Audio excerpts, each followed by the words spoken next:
menemukan Engkau kalah, Engkau lelah, Engkau menyerah. Dan kami bersyukur. Terima kasih Tuhan, Engkau terus berjuang bagi kami yang berdosa ini. Kalau bukan karena Engkau yang terus-menerus menginginkan kami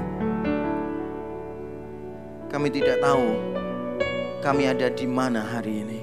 Karena kami seringkali melupakan Engkau, lari dari Engkau. Tapi kami bersyukur Engkau tidak pernah lelah untuk mencari kami. Engkau tidak pernah menyerah untuk menemukan kami. Dan Engkau tidak pernah kalah. Engkau menghancurkan semua halangan untuk mendapatkan kami menjadi milik-Mu, dan Engkau menjadi milik kami. Dan kami bersyukur ya Tuhan, hidup kami adalah anugerah, sepenuhnya anugerah dari Tuhan. Terima kasih. Sebentar kami akan mendengarkan firman-Mu. Kami berdoa kiranya Roh-Mu yang kudus bekerja melampaui kata-kata hamba-Mu, melebihi apa yang mampu kami doakan atau pikirkan. Kami sungguh berdoa kiranya pemberitaan firman menjadi momen perjumpaan pribadi kami bersama dengan Tuhan. Perjumpaan yang akan mengubahkan hidup kami. Kiranya Injil Yesus Kristus yang benar dan menyelamatkan, kematian dan kebangkitannya, penebusannya yang sempurna dan beranugerah, kiranya diberitakan sejelas-jelasnya di antara kami. Terima kasih Tuhan, sampaikan isi hati-Mu, kami rindu untuk mendengarkannya di dalam nama Tuhan Yesus Kristus. Amin, amin, amin. Silakan duduk kembali. Shalom semuanya.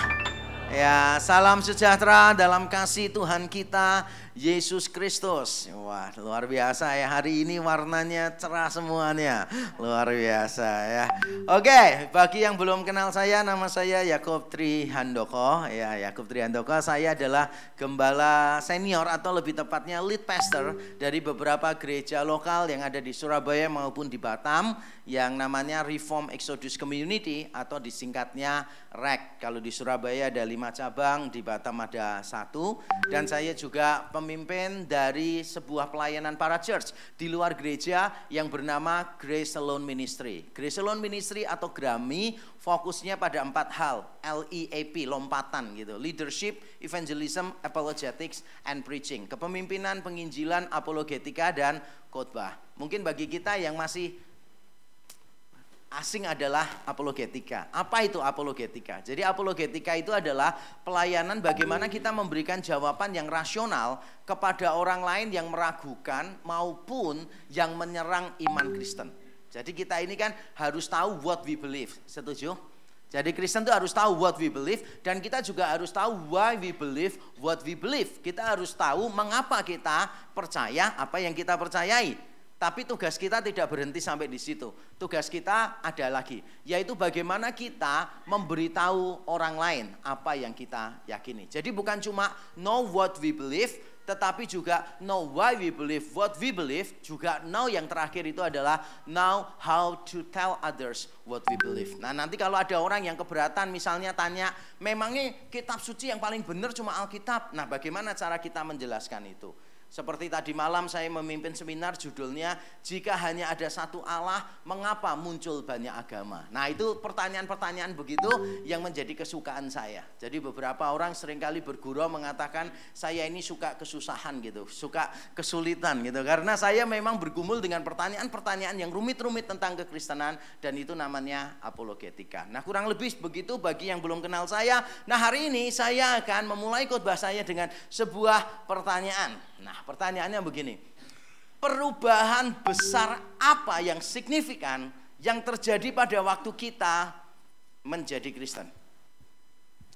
Apa yang berubah secara signifikan pada waktu kita menjadi Kristen? Terima kasih untuk jawabannya, saya setuju. Yang lain mungkin?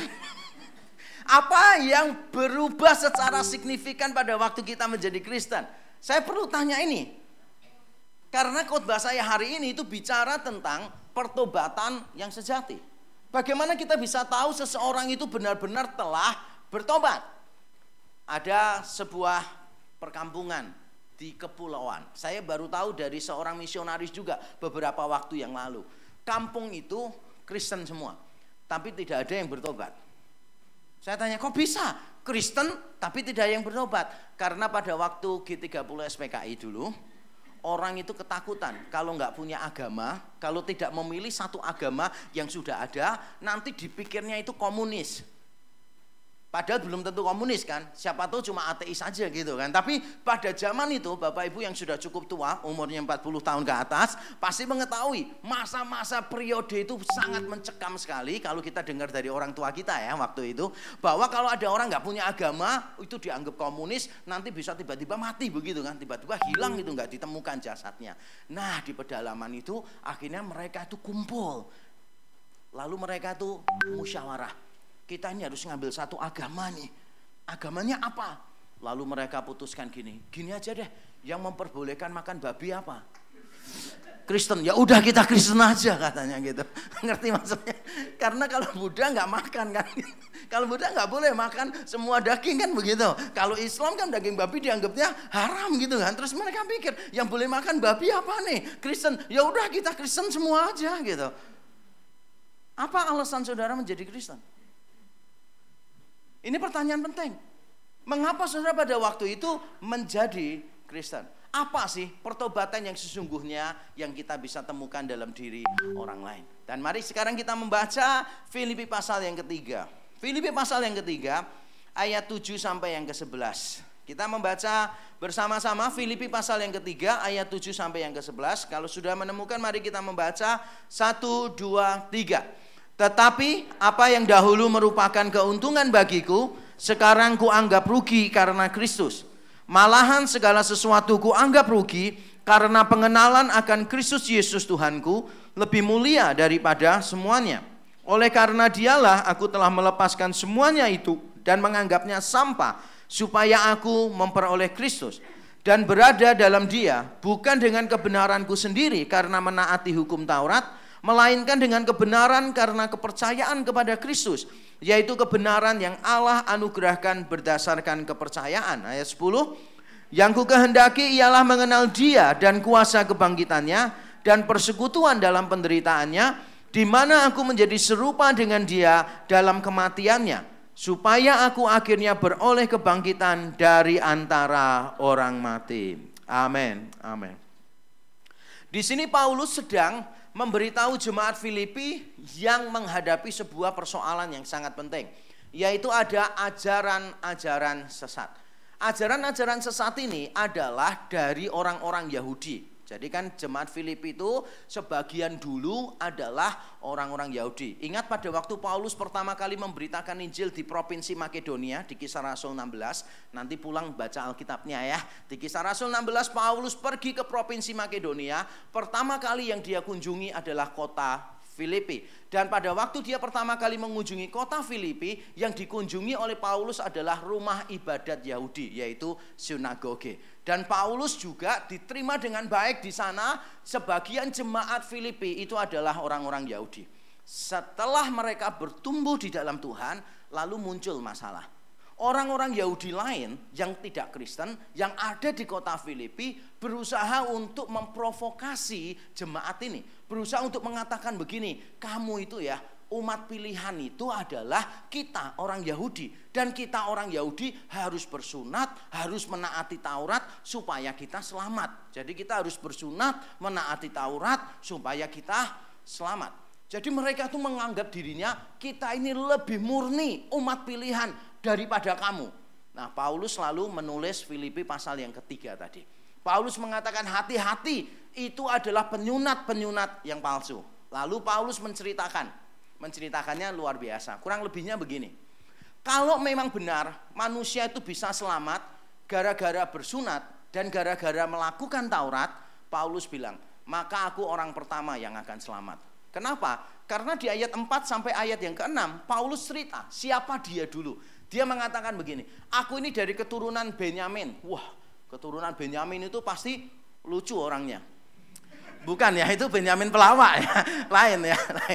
Yang tertawa berarti umurnya di atas 40 tahun ya. Yang nggak paham nggak apa-apa. Yang nggak paham nggak apa-apa ya gitu kan.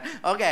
Nah, suku Benyamin itu adalah suku bangsawan, saudara. Suku bangsawan karena raja pertama orang Israel yaitu Saul berasal dari suku Benyamin. Dan Saulus bilang, saya ini orang bangsawan dan saya disunat pada hari yang ke-8. Wow, keren banget.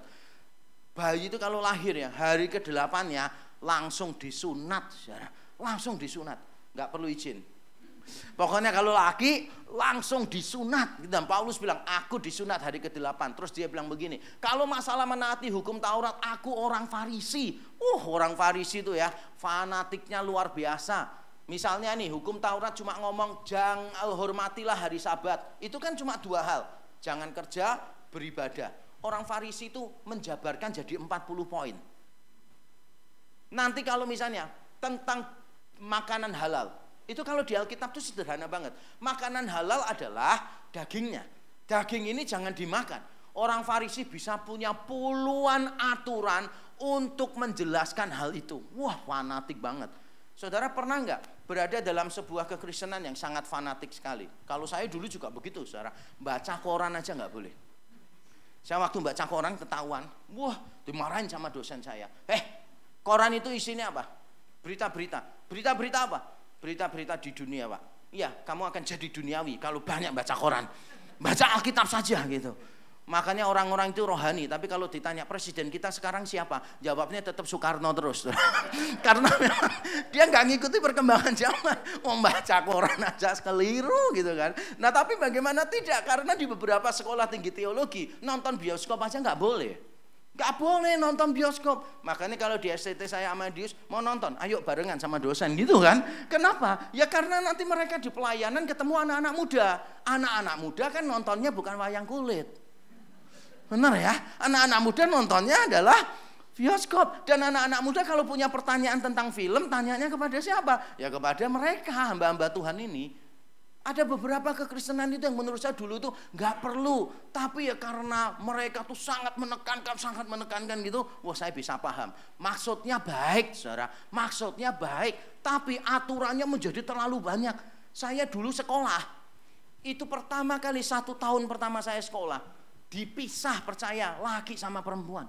Jadi dosen yang sama tuh ngajar 2 kali. Jadi kalau dia datang ngajar yang laki, nanti setelah ngajar laki dia pindah tempat lagi ngajar yang perempuan. Hasilnya nilainya semuanya jelek. Begitu tahun kedua digabung, wah lebih jelek. Pacaran terus ya kan. Dan saya ketemu sama istri saya juga di kampus. Dan itu ada aturannya gitu kan ya di kampus. Tidak boleh bicara berdua dimanapun. Di tempat terbuka juga nggak boleh. Jadi harus ganjil. Loh bagi saya kalau berdua di ruangan saya masih bisa paham lah. Itu masuk akal gitu loh. Dilarang ngomong berdua dimanapun itu loh saudara. Maksudnya adalah kalau di tempat terbuka, di halaman sekolah, ada banyak orang yang mosok nggak boleh begitu kan. Wah aturannya panjang. Tapi wah kan kita selalu berlaku banyak aturan, banyak pelanggaran. Akhirnya saya cari tuh hamba Tuhan pengerja di gereja itu yang punya anak kecil, bayi, saya gendong. Terus saya ngobrol. Dipanggil. Kamu katanya pacaran ya? Ngomong berdua ya? Enggak. Loh katanya orang-orang bilang kamu ngomong berdua. Enggak Pak, enggak. Bertiga. Loh kok teman-temanmu ngomong berdua? Enggak, bertiga. Yang satu bayi. Paulus berkata begini, kalau modalnya sunat dan menaati Taurat, Paulus seorang pertama yang selamat. Kenapa? Dia orang Farisi. Dan dia tuh sangat getol menaati hukum Taurat. Tapi Paulus bilang apa? Semuanya itu sudah masa lalu. Sekarang Paulus berubah. Nah sekarang pertanyaannya, apa sih perubahan yang paling besar di dalam diri seorang Paulus? Dan saya yakin perubahan yang paling besar ini juga harusnya terjadi pada kita. Tapi sayangnya ya, kita ini kalau bicara tentang pertobatan selalu dibatasi pada perubahan perilaku. Bertobat itu perubahan perilaku. Suka ngomong kotor, setelah itu tidak ngomong kotor. Kalau ngomong ketus, sekarang nggak pernah ngomong selama 5 tahun misalnya gitu. Yang dilihat itu adalah perubahan tingkah laku, perubahan tingkah laku, perubahan tingkah laku. Dan ini persoalannya. Jangan kaget ya. Loh, bukannya pertobatan itu selalu melibatkan perubahan tingkah laku? Saya jawab iya, tapi bukan yang paling penting. Yang paling penting pertobatan itu bukan perubahan tingkah laku. Perubahan tingkah laku itu nanti belakangan-belakangan. Yang paling penting dalam pertobatan terjadi 2 perubahan. Yang pertama adalah perubahan nilai hidup. Yang kedua perubahan tujuan hidup. Dengan perubahan nilai hidup dan tujuan hidup, nanti kita akan mengalami perubahan tingkah laku. Dan sekarang mari kita lihat masing-masing, saudara. Ketika Paulus mengatakan aku berubah, yang berubah apa dalam diri Paulus? Yang pertama adalah nilai hidupnya. Mari saya bacakan lagi ayat 7, saudara. Tetapi apa yang dahulu merupakan keuntungan bagiku, sekarang kuanggap rugi karena Kristus. Kalau dalam bahasa Yunaninya itu bukan apa, tapi apa saja gitu.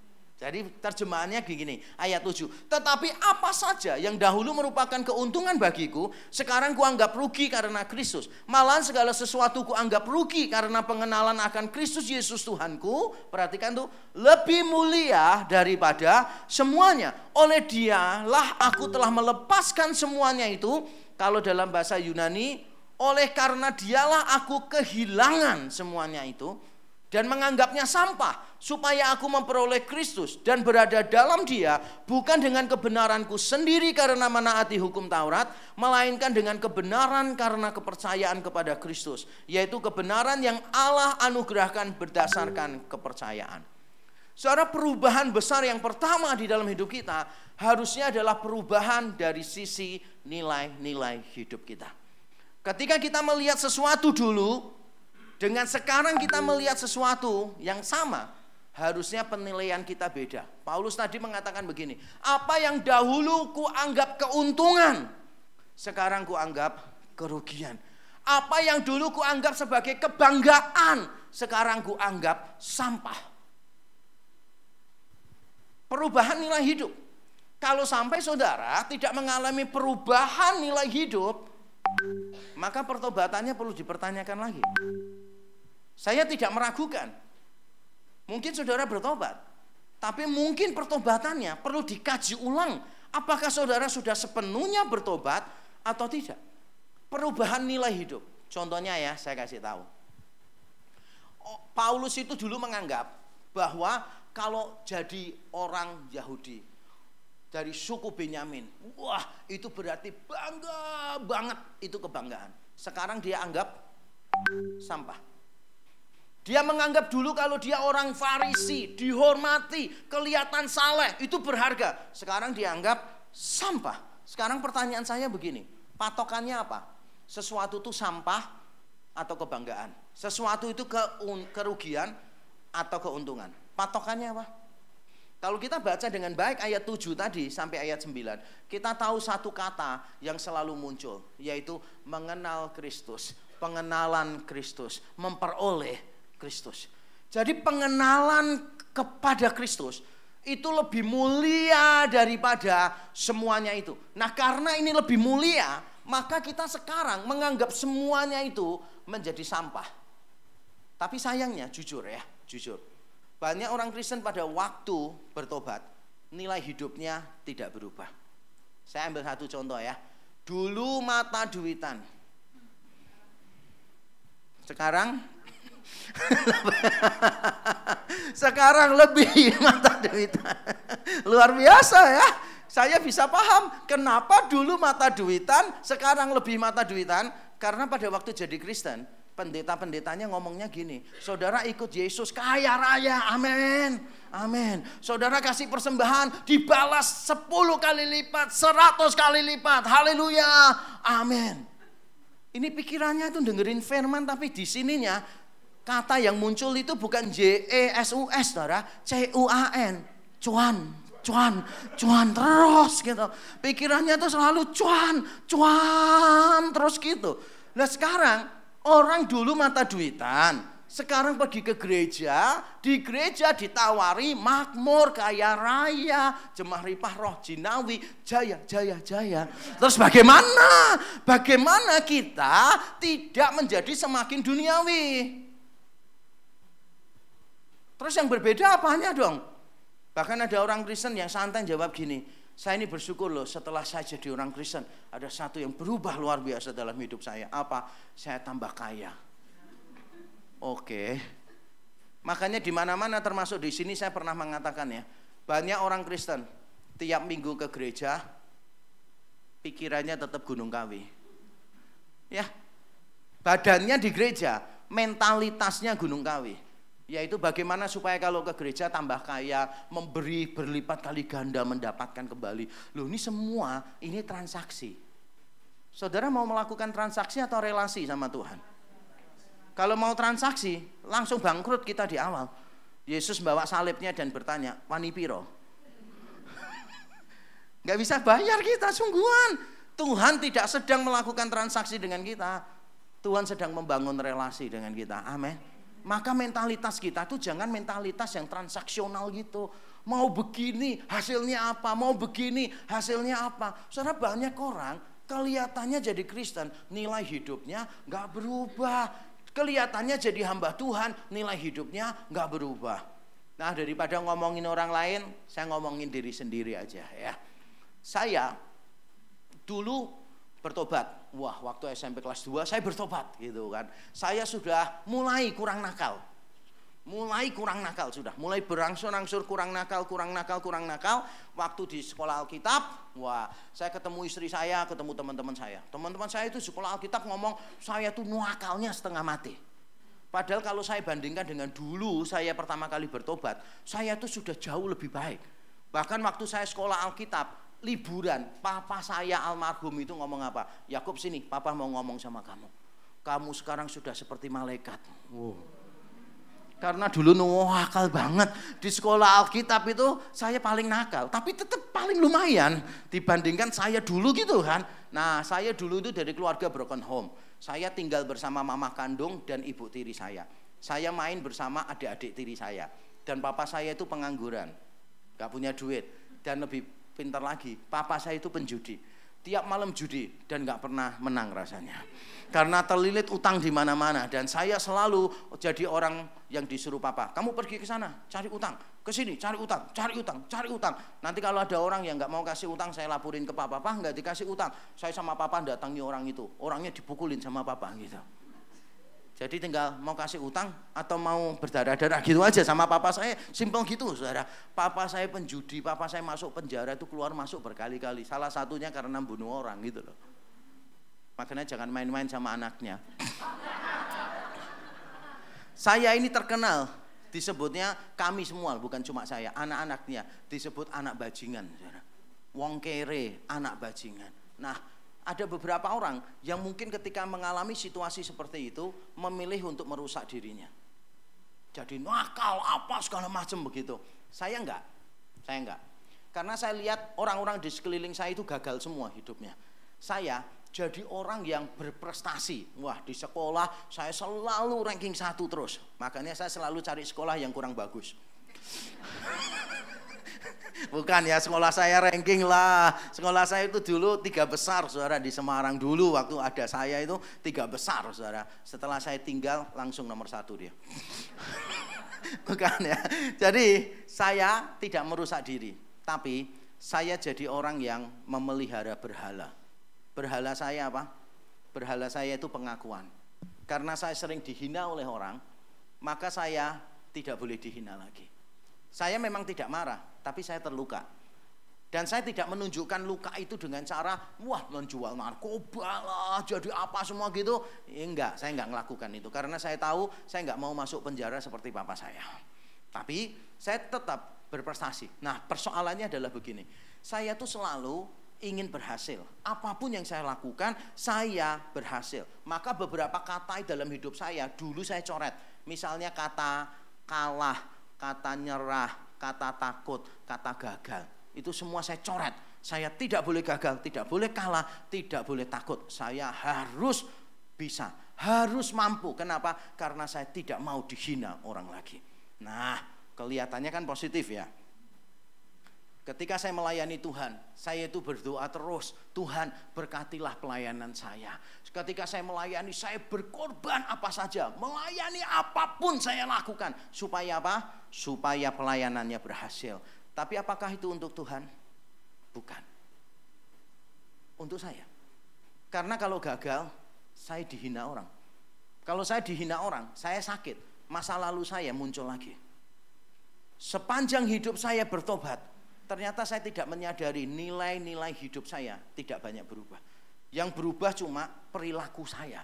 Tapi nilai hidup saya tidak pernah berubah. Kalau saudara tanya yang paling penting apa bagi saya dulu, saya jawab yang paling penting adalah pengakuan. Yang paling penting adalah prestasi. Bahkan saya memakai Tuhan untuk mencapai itu. Padahal itu berhala. saingannya Tuhan. Tapi saya telah memanipulasi Tuhan untuk memberi makan berhala saya. Coba sekarang saudara pikirkan ya. Di antara orang Kristen ada nggak yang berhalanya mamon? Harta. Kepengen kaya, pokoknya segala sesuatu dilihat dengan duit gitu. Terus berdoanya gini, ya Tuhan berkatilah aku. Ya Tuhan berkatilah aku. Nanti dia pergi ke gereja, pendetanya bilang, siapa saudara yang mau diberkati berlimpah-limpah, angkat tangan. Didoakan dalam nama Yesus. Bisa melihat ironinya enggak? Sebagian orang Kristen punya berhala mamon, minta tolong Tuhan Yesus untuk memberi makan berhalanya. Itu sama saja dengan ada orang selingkuh, minta tolong istrinya, nyiapin perbekalannya, bajunya semua, supaya dia bisa tampil mentereng di depan selingkuhannya. Kurang ajar nggak? Halo? Kelihatannya saya salah tema ya, saya ganti aja ya. Wajah-wajahnya kok kelihatannya kurang sukacita semua ya. Loh jujur, kita ini ketika jadi orang Kristen, nilai hidup kita tuh nggak berubah. Yang mata duitan tetap mata duitan. Sekarang lebih parah. Dulu mata duitan, perginya pemuasannya ke Gunung Kawi, cari pesugihan. Sekarang tetap mata duitan, kepengen kaya, pakainya apa? Pakainya Yesus Kristus gitu. Nilai hidupnya nggak berubah sama sekali. Padahal seharusnya pertobatan yang sejati dimulai dari perubahan nilai-nilai hidup. Apa yang dulu kita anggap kebanggaan, kita anggap sekarang sebagai kerugian. Makanya saya sekarang menganggap semua prestasi-prestasi saya itu dulu itu sebetulnya sampah. Dulu itu sebetulnya halangan yang mengerintangi saya untuk datang kepada Kristus. Yang menghalangi saya untuk menjadi seperti Kristus. Karena saya merasa saya mampu kok. Saya mampu, gak usah belajar pun saya mampu. Dan saya cerita ini bukan untuk menyombongkan diri ya. Saya cerita supaya Bapak Ibu saudara tahu, saya bukan orang sembarangan. Saya ini dari SD juara terus. Sampai S2 pun saya nomor 1. Saya ini paling sial, itu jadi nomor 2. Itu di kelas 2. 1 semester aja, 2 SMA. Saya ranking 2. Itu pun cuma sekali aja di 1 semester. Dan saudara tahu, believe it or not, saya nggak pernah belajar. Di rumah saya nggak pernah belajar. Jadi saya datang ke sekolah, tanya teman, nanti ada ujian apa? Ada ujian ini, saya baca, sebentar. Udah, nilai saya paling 8 lah, paling minim. Saya baca buku 3 kali, saya hafal kata-katanya. Dulu saya pinter sih, dulu. Garis bawahnya. Dulu. Saya baca apa itu, cepat masuk. Orang kasih soal fisika, matematika loh. Teman-teman pakai coret-coretan gini. Saya cuma gini aja. Langsung ketemu hasilnya. Jujur, saya dulu pinter sih. Saya aja sampai heran kok ngelihat saya. Kok bisa ya dulu pinter ya gitu. Sekarang saya menganggap semuanya itu sampah. Karena yang paling penting bukan pinter. Yang paling penting sekarang adalah kemuliaan Tuhan. Sama aja nggak berubah ya. Sama aja nggak berubah ya. Cuma ganti berhala aja. Saya dulu menganggap kepandian saya itu sebagai alat saya untuk tenang. Saya menghadapi apapun gak pernah khawatir. Kenapa? Karena saya tahu, saya ini problem solver, saudara. Apapun saya bisa pecahkan soalnya. Anak saya bingung dulu waktu ini. Dia masih kecil, di Amerika dulu bingung. Wah ini prakarya, lupa beli lem, apa caranya gitu. Aduh gak ada lem aja bingung. Papa dulu juga namanya prakarya, handcraft itu segala macam. Gak bawa lem, gak bawa apa-apa, gak pernah bingung, gak pernah bawa barang, semua tenang. Berangkat dari rumah nyari tempat sampah, oh ada kardus diambil gitu kan ya. Nanti nggak punya warna, nggak punya pensil warna segala macam, ngambil daun-daunan berbagai macam warna, udah dibawa aja. Nanti sampai di kelas bingung, ini nempelkan pakai apa? Pergi ke kantin minta nasi putih, bener nggak sih? Minta nasi putih ditempelin, kalau nasi putihnya habis nggak apa-apa, ngambil upel. Nanti minta donasi dari teman-temannya, ya kan ditempelin semua. Gitu. Saya tuh nggak pernah takut. Kenapa? Karena saya merasa diri saya itu pinter. Saya bisa melakukan apapun dengan mudah. Jadi orang lain mempelajari sesuatu itu sulit. Saya itu mempelajari hal baru selalu mudah, saudara. Apapun, dan itu menumbuhkan apa? Kesombongan di dalam diri saya. Makanya saya berkali-kali ngomong, if I want it, I'll get it. Itu kalimat saya dulu. If I want it, I'll get it. Kalau saya menginginkannya, saya pasti akan mendapatkannya. Kenapa? Karena I can do whatever I want. Tapi setelah saya bertobat, sungguh-sungguh berjumpa dengan Injil, berjumpa dengan Kristus, saya melepaskan semua nilai hidup saya. Yang saya banggakan bukan kepandaian, bukan prestasi. Yang saya banggakan adalah Kristus menebus saya dengan darah yang mahal. Dan itulah yang membuat saya merasa berharga. Kita merasa berharga bukan karena kita kaya, bukan karena kita sukses, bukan karena kita berprestasi, bukan karena yang lain-lain. Kita berharga karena ditebus dengan darah yang mahal. Nilai hidup kita harus berubah. Nah, saya mau kasih satu contoh ya, supaya kita semua bisa mengerti. Bapak Ibu Saudara sekalian, kita ini terutama kan di sini banyak orang Tionghoa ya. Kita ini nilai hidup kita nggak jauh-jauh dari yang namanya duit. Benar nggak sih? Kita terbiasa untuk menekankan duit segala-galanya. Mungkin saudara protes, enggak kok, enggak. Tapi coba ya perhatikan, ada satu keluarga hamba Tuhan. Setelah hamba Tuhannya mati, anak-anaknya itu berebut warisan. Wah, parah banget ya. Lalu saya kenal salah satu hamba Tuhan senior juga, temannya yang mati tadi itu. Lalu dia cerita ke saya begini, Pak Yakub nggak usah bingung, nggak usah kaget. Kalau saya kenal dia sejak lama, saya sudah bisa menebak anak-anaknya pasti akan rebutan warisan kalau dia mati. Kenapa Pak? Karena hamba Tuhan itu dari kecil sudah mengajarkan uang itu paling penting. Loh kok bisa Pak? Hamba Tuhan ngajarkannya gitu. Karena gini nih, kalau ada masalah selalu hamba Tuhannya ngomong gini, udah gampang lah gitu. Udah izin ikut papa pelayanan aja. Loh Pak, nanti ujian gampang. Nanti papa kasih duit sama gurumu. Nanti ada apa-apa, udah gampang. Kamu kasih duit aja sama dia, beres. Udah gampang, ada duit. Pokoknya ada duit semuanya beres. Ada duit semuanya beres. Akhirnya anaknya belajar apa? Yang paling penting adalah duit, bukan keluarga. Dan beberapa kali misalnya orang tanpa kita sadari ya, kita ini telah menekankan duit di atas family time misalnya, di atas hal-hal lain yang berharga. Contoh ya, misalnya begini nih.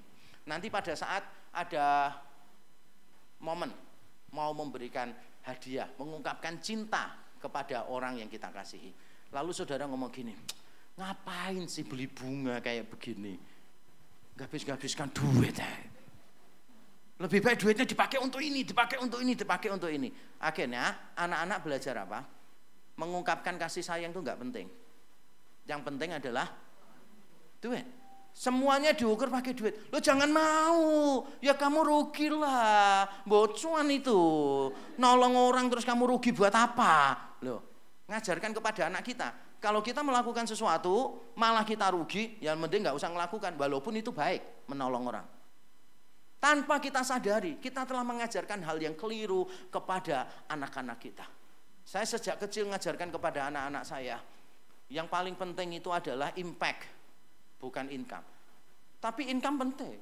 Semakin besar income kita, impact kita semakin besar. Tapi kalau kita harus milih impact dengan income, kita harus pilih impact. Anak saya dulu pernah waktu SMP dia sama adiknya, tanya sama saya waktu saya antar ke sekolah, Pak, kalau papa hari ini mati, papa puas nggak dengan hidupnya papa? Keren banget pertanyaannya ya, filosofis banget walaupun agak kurang ajar. Papanya masih muda, masih sehat, ditanyanya gitu. Terus saya tanya, kenapa kamu tanya gitu? Ya kan orang lain kan mungkin kaya raya, papa kan kalau jadi pengusaha pasti bisa tuh kaya raya. Bener, banyak orang memberitahu saya. Kalau saya mau jadi pengusaha, saya bisa kaya raya. Nggak usah jadi pengusaha, saya bilang. Kalau saya mau jadi pendeta di gereja ABC yang sudah nawarin saya pasti kaya raya. Mau sebulan saya ditawari lebih dari 100 juta. Anak-anak saya tahu, beberapa gereja nawarkan saya sebulan lebih dari 100 juta. Nanti tiap tahun pada waktu Natal sudah diomongin. Nanti ada 2 orang tiap ngasih 1M, 1M. Tutup mata tok aja. Setahun 2M tanpa memperhitungkan yang bulanan, ngerti nggak? Itu bukan satu gereja yang nawarin. Anak-anak saya tahu, saya tolak semuanya. Karena saya mau mengajarkan kepada mereka, yang paling penting impact, bukan income. Dulu anak saya yang besar ini, yang bersama saya, silakan berdiri kok. ya. Dia dulu paling protes saya jadi hamba Tuhan. Kenapa papa jadi hamba Tuhan? Kenapa papa nggak jadi pengusaha? Kan enak kalau jadi pengusaha kaya raya, Pak. Kita bisa beli sepatu terus gini-gini. Kok yang paling penting impact kok, bukan income. Iya tapi kalau kaya kan enak Pak, bisa kemana, jadi hamba Tuhan kan gak enak gitu. Sekarang dia jadi pendeta nih. Jadi pendeta di gereja bule nih saudara, di Amerika. Dia nanti akan pergi ke Michigan ya, kotanya di kota Holland. Saudara, dia akan menjadi pastor Asian yang pertama mungkin di gereja itu, karena semuanya saya lihat tuh orang bule semuanya. Dan saya bersyukur, akhirnya dia belajar sesuatu. Yang paling penting bukan income, yang paling penting adalah impact. Kalau income saudara besar, pastikan impact saudara juga lebih besar. Setuju? Jangan sampai impact kalah besar dengan income. Amin. Nilai hidupnya berubah. Yang kedua saudara, yang berubah apa? Yaitu tujuan hidup kita juga berubah. Mari kita lihat saudara ayat yang ke-10. Yang ku kehendaki ialah mengenal Dia dan kuasa kebangkitannya dan persekutuan dalam penderitaannya, di mana aku menjadi serupa dengan Dia dalam kematiannya. Atau kalau dalam bahasa Yunani ayat 10 itu 3 bagian. Yang pertama itu sejajar ya. Mengenal Dia, kuasa kebangkitannya, persekutuan dalam penderitaannya itu sejajar. Lalu kata di mana itu enggak ada di dalam bahasa Yunaninya. Itu seharusnya diterjemahkan supaya mungkin lebih tepat ya. Supaya aku menjadi serupa dengan Dia di dalam kematiannya. Supaya ultimatnya aku akhirnya beroleh kebangkitan dari antara orang mati. Saudara, yang berubah dari hidup kita bukan cuma nilainya, tetapi juga tujuannya. Untuk apa kita hidup di dunia ini, saudara? Kita hidup di dunia ini untuk mengenal Dia. Saudara, perhatikan baik-baik. Saudara hidup di dunia ini untuk apa? Terima kasih jawabannya. Yang lain, saudara hidup di dunia ini untuk apa? Memenuhi panggilan dari siapa nih? Panggilan dari Tuhan ya. Panggilan dari Tuhan itu apa? Secara spesifik, tepat sekali. Kita hidup untuk memenuhi panggilan dari Tuhan. Tapi panggilan Tuhan untuk kita apa? Kalau secara umum kan panggilan Tuhan untuk kita kan menjadi berkat. Benar gak sih? Tapi pertanyaannya, secara khusus masing-masing kita itu dipanggil untuk apa? Saya dipanggil Tuhan untuk jadi hamba Tuhan. Saudara dipanggil sebagai apa? Mewartakan Injil, bersaksi. Itu kan tugasnya semua orang Kristen kan ya. Tapi masing-masing kita punya panggilan kan? Kepada anak-anak muda saya selalu ngomong, jangan bingung pasangan hidup. Pikirkan dulu tujuan hidup. Tujuan hidup aja nggak jelas. Mau nyari pasangan hidup. Itu sama saja dengan ngajak anak orang untuk gelandang, ngerti nggak sih? Mau kemana nggak tahu. Jalani aja. Loh, masuk akal nggak sih? Saudara belum tahu tujuan hidup, terus mau nyari pasangan hidup, terus orang ini digandeng untuk kemana? Nggak tahu tujuannya apa, keliling-keliling gitu aja, jadi gelandangan. Jujur ya, banyak orang Kristen seperti itu. Banyak orang Kristen menjadi orang-orang yang tidak punya tujuan yang jelas di dalam hidupnya. Jadi yang terjadi itu begini, maafkan ya saya harus ngomong tegas ini. Yang terjadi itu begini, ketika kita bertobat, tujuan hidup kita itu nggak berubah. Tetap aja tujuan hidup yang lama. Misalnya apa? Saya jadi orang yang sukses, yang kalau tua nanti saya bisa bersenang-senang, menikmati hidup, saya bisa liburan kemana-mana, saya punya rumah sekian banyak. Tujuan hidupnya nggak berubah. Yang berubah apanya? Yang berubah itu alat untuk mencapainya aja. Sebelumnya pakai gunung kawi, pesugihan, tuyul dan sebagainya. Sekarang pakainya Yesus Kristus, gitu loh saudara. Makanya saya di mana-mana selalu ngomong begini. Banyak orang Kristen menggunakan Tuhan untuk menggenapi tujuan hidupnya dan bukan menggunakan hidupnya untuk menggenapi tujuan Tuhan. Saya ulang sekali lagi, banyak orang Kristen menggunakan Tuhan untuk menggenapi tujuan hidupnya dan bukan menggunakan hidupnya untuk menggenapi tujuan Tuhan. Kita ini ketika bertobat harusnya tujuan hidupnya itu berubah, tapi kita nggak pernah berubah tujuannya, nggak pernah berubah, tetap sama aja. Kita yang dulu haus prestasi, haus pengakuan, haus penerimaan, tetap gak pernah berubah. Kita cuma beda alatnya untuk mencapainya. Tuhan itu telah dimanipulasi oleh banyak orang Kristen. Telah dimanipulasi di berbagai gereja. Tujuan hidup kita gak pernah berubah. Itu kalau kita bicara tentang tujuan kita ini secara umum. Sekarang kalau kita lihat di dalam teks kita, Yang ku kehendaki itu apa tujuan hidup kita? Mengenal Dia dan kuasa kebangkitannya dan persekutuan dalam penderitaannya. Melalui 3 hal ini kita nanti menjadi serupa dengan Dia. Perhatikan ya, tujuan hidup kita itu adalah mengenal Kristus. Jadi apapun yang menghalangi pengenalan kita tentang Kristus harus dibuang dari hidup kita. Saudara pernah nggak pergi ke satu tempat tapi saltum, salah kostum? Saya pernah mengalami. Saya diundang mengajar 5 hari di Pulau Nias. Saya nggak pernah pergi ke Nias, waktu itu kunjungan saya pertama. Tempatnya itu di Gunung Sitoli. Istri saya langsung baca suratnya, Gunung Sitoli. Nah saya ini kan nggak pernah nyiapin pakaian kalau mau pergi. Istri saya semua yang siapin. Karena saya itu dikasih apapun, saya tetap pakai, saudara. Jadi kalau istri saya itu lupa misalnya ya, di koper itu ada roknya dia, saya pakai roknya dia. Pokoknya apa aja yang ada di situ saya pakai gitu kan ya. Nah istri saya itu lihat di suratnya Gunung Sitoli. Wah istri saya kan perhatian detail kan. Jadi dia sudah nyiapin tuh jaket, baju yang panjang-panjang, sweater apa semua. Itu semuanya tuh udah disiapin semua saudara. Wah saya tinggal bawa aja gitu kan ya. Nyampe sana saya langsung kaget. Gunung Sitoli itu bukan daerah pegunungan, itu nama jalan, Jalan Gunung Sitoli. Itu di kota panasnya minta ampun. Jadi saya pakai baju panjang, saya lipat-lipat sampai sini, saudara. Coba kalau saudara itu sudah tahu ya, oh saya mau pergi ke pantai. Saudara pasti bisa tahu pakaian mana yang perlu dibawa, mana yang nggak perlu dibawa. Bener nggak sih? Pakaian panjang segala macam gitu, alah jaket-jaket nggak perlu karena tujuannya ke situ. Begitu pula sebaliknya, oh mau liburan kemana? Wah ke Gunung Kintamani, wah harus nyiapin bikini nih, konyol dong. Ngapain nyiapin bikini? Itu dingin banget, pakai jaket aja kita kedinginan. Ngapain kita nyiapin pakaian kayak gitu? Kalau saudara tahu tujuan hidup saudara, saudara itu paling gampang kok tahu ini nggak penting, ini penting, ini nggak penting, ini penting. Jadi kalau saudara itu tujuannya mengenal Kristus, semua yang menghalangi pengenalan tentang Kristus berarti nggak penting. Setuju? Apapun itu, walaupun itu kelebihan-kelebihan saudara, walaupun itu kekurangan-kekurangan saudara, whatever, apapun, masa lalu yang gemilang, masa lalu yang kelam, sama saja. Apapun, whatever yang menghalangi pengenalan kita kepada Kristus berarti tidak penting, harus dibuang.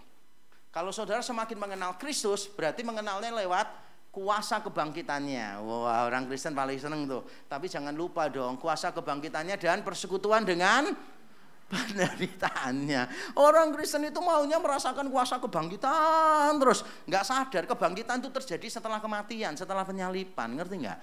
Makanya kita ini jadi orang Kristen, jangan jadi orang Kristen yang baru menderita dikit minta Tuhan angkat penderitaan kita. Jadi orang Kristen itu cengeng banget gitu loh, saudara. Ada penderitaan dikit, Tuhan kenapa aku menderita? Tuhan sudah seminggu loh, Tuhan kenapa nggak berubah-berubah? Jadi orang Kristen tiap kali ada masalah, minta Tuhan ngangkat masalahnya. Jangan. Kalau ada masalah, jangan minta Tuhan mengangkat masalah. Kalau ada masalah, minta Tuhan kasih kita kekuatan. Sebab kalau kita semakin kuat, beban itu sudah tidak jadi masalah. Tapi kalau kita tiap kali ada beban, minta Tuhan ambil. Nanti tiap kali ada beban ringan, tetap berat. Kasih beban ringan, tetap berat. Tapi kalau saudara kasih beban sama Tuhan, saudara minta kekuatan dari Tuhan. Tambah saudara kuat, nanti ada beban-beban lain. Biasa kali. Saya ini bersyukur ya, salah satu yang saya syukuri jadi orang miskin itu apa? Saya tuh jarang mengeluh, sungguhan. Saya ditempatkan pelayanan tidak enak, gak ada makanan. Saya juga gak cari.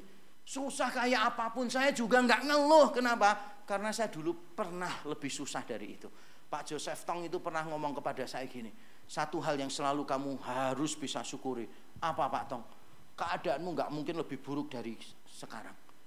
Karena kamu pernah berada di titik yang paling bawah, maka kapanpun kamu pelayanan, kamu akan selalu kuat. Saudara, saya bersyukur ada banyak penderitaan, gak apa-apa. Justru di tengah penderitaan Tuhan mau menunjukkan kuasanya atas kita, sehingga kita bisa menjadi sama seperti Kristus. Jadi sama seperti Kristus itu jalurnya saudara mengenal Dia. Mengenalnya lewat 2 jalur lagi. Lewat jalur apa? Kuasa kebangkitan, persekutuan dengan kematiannya dia. Supaya nanti kita bisa ke sana menjadi serupa dengan dia. Jadi mengenal Kristusnya itu bukan intelektual, bukan menguasai doktrin kristologi, bukan. Tapi mengenal Kristus, mengalami kuasa kebangkitan, mengalami persekutuan dengan kematian. Tujuan ultimatnya adalah menjadi serupa dengan Kristus. Apakah saudara mau menjadi serupa dengan Kristus? Masih amin lah. Pertanyaannya konyol banget, retoris banget. Kita semua pasti mau mengenal, menjadi serupa seperti Kristus. Pertanyaan saya, mau menderita seperti Kristus enggak? Mau menderita seperti Kristus enggak? Saya kasih tahu saudara ya, tanpa saudara menderita, saudara enggak bisa memahami Kristus. Contohnya nih, misalnya gini. Pernah enggak saudara memahami betapa dalamnya penderitaan dan ketakutan Kristus di Taman Getsemani? Kita biasanya cuma tahu, oh ya dia nangis sambil berpeluh, dia ngomong, aku seperti mau mati rasanya. Tapi coba ya, siapa di sini nggak usah ngangkat tangan? Siapa di sini yang pernah kepengen mati?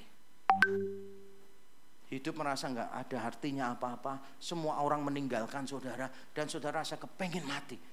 Momen-momen seperti itulah yang dirasakan oleh Kristus. Sehingga ketika saudara menderita, putus asa sampai mau mati, saudara jangan bunuh diri. Pernah saudara mau bunuh diri? Ada orang-orang Kristen seperti itu. Pada satu titik dia mau bunuh diri, saudara, karena penderitaan tidak tertanggungkan. Saya bilang, don't do that.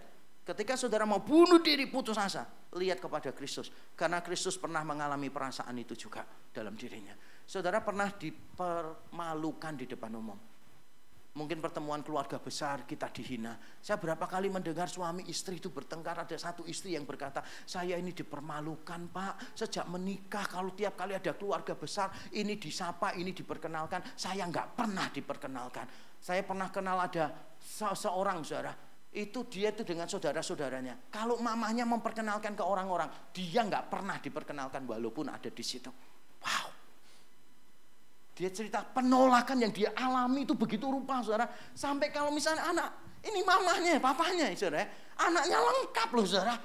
Ada orang, dia perkenalkan anak. 1, 2, 3. Dia nggak diperkenalkan. Tapi kalau saudara pernah ditolak oleh keluarga, pernah dipermalukan di depan umum, Kristus juga ditolak oleh keluarganya. Kristus juga dipermalukan di depan umum, benar nggak?